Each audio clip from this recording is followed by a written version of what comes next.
what we've done is we've asked two of them speak about their experience in terms of from the very beginning when you get recruited all the way through the primary, and George Sider is going to do that. And then since the primary, up until now and what's kind of in front of us, have some, and that's going to be Sari Daisy.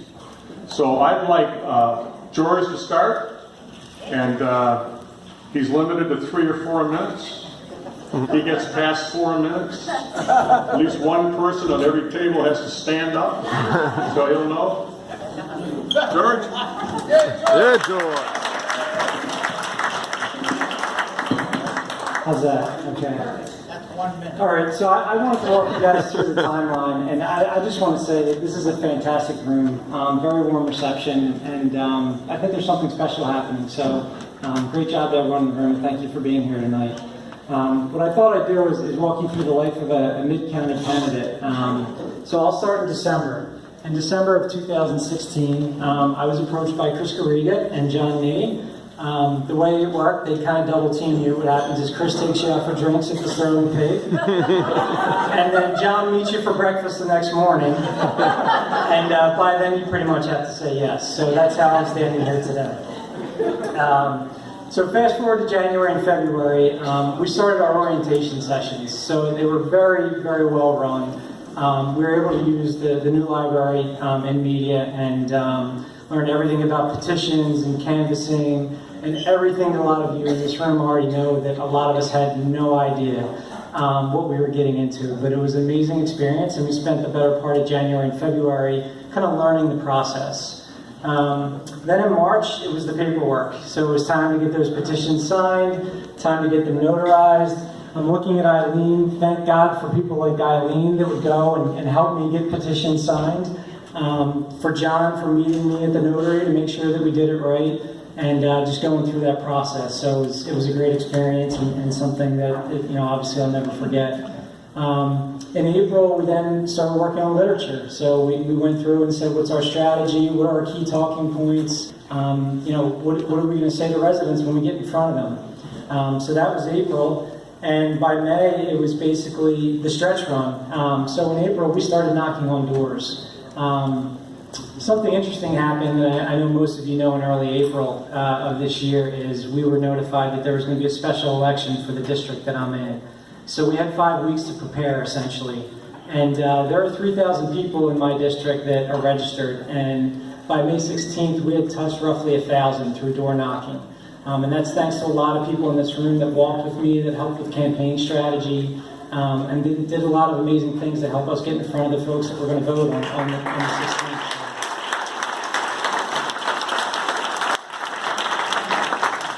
So what did that get me? That actually got me with only 5 weeks of preparation, 43% of the vote. We didn't win, but we got 43% of the vote. We actually won a precinct outright, 4-3, which was pretty unheard of.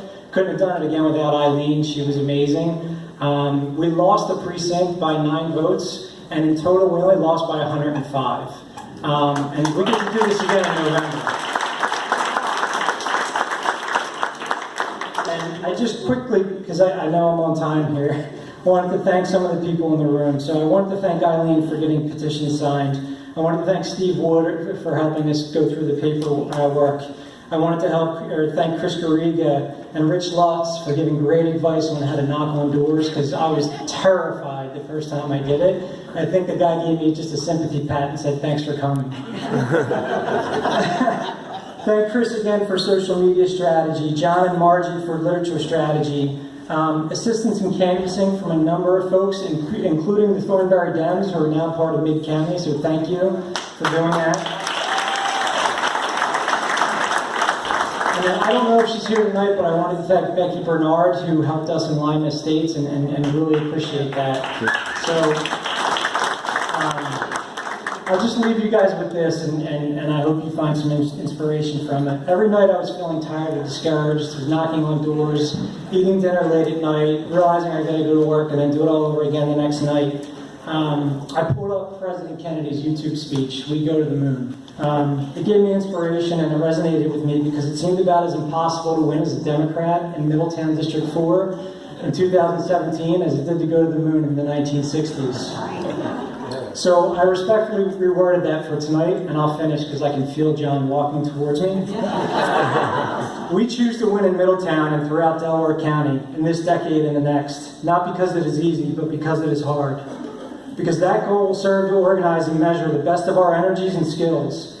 Because that challenge is one that we are willing to accept, one we are unwilling to postpone, and one we intend to win, not just in 2017, but well into the future. Thank you. Yeah, George.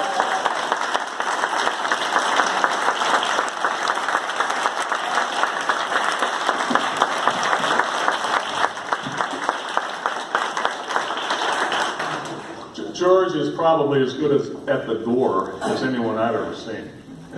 He's really very good. He's knocking mostly on Republican doors right now. So at 5, we had another speaker, Susan Henderson-Udis was going to speak. She's had a terrible week with family, mom issues and the like. And so at 5 minutes to 6, no, that can't be right. Yes, it is. 25 after 5. I asked Sari if she would be the film.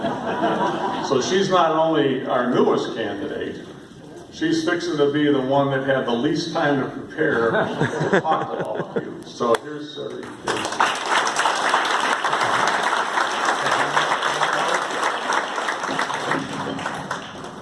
Vertically challenged, so thank you. So no shocker, I have nothing written, so maybe that's good news for you. I want to echo the sentiments that George and John talked about in thanking you all for being here. We all have a lot of commitments that are competing with our time, and it really says a lot that you chose to be here tonight. So thank all of you for doing that.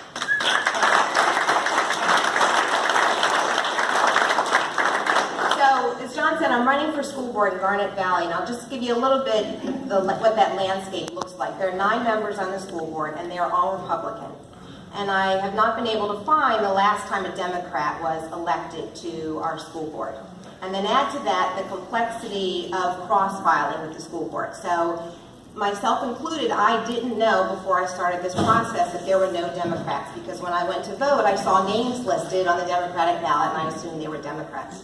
So for me, poll greeters and volunteers are critical, because I can't have people just vote the straight ticket. I need them to just vote for me, because there are Republicans whose names are cross-filed and they're listed on the Democratic side. So that's why it's so important for all of you being here. I'm in the unique position that I have 2 committees that are supporting me. So Garnet Valley School District covers 3 municipalities, Concord and Bethel, which is under the Concord-Bethel Democratic Committee, and Chester Heights, which is part of Mid-County Democratic Committee. The Mid-County Committee has been provided tremendous support for all of us. There has been minivan training, which is an application that helps get us organized. They've created walking lists for all of us. They have provided literature for us to use as we're canvassing. So without their support, we wouldn't be able to do the things that we need to do. And they wouldn't be able to do that without all of you and without the support that all of you provide. So I assume everyone in here will at least vote on Tuesday, November 7th. So I challenge you to make sure you bring at least 5 people with you, or make sure that they go vote. If you have a little time, make some phone calls for the candidates. If you have a little more time, do some canvassing. I am super excited about our future. We've got a wonderful, energetic group here, and I know I'm getting the vote out, so thank you all. Great job.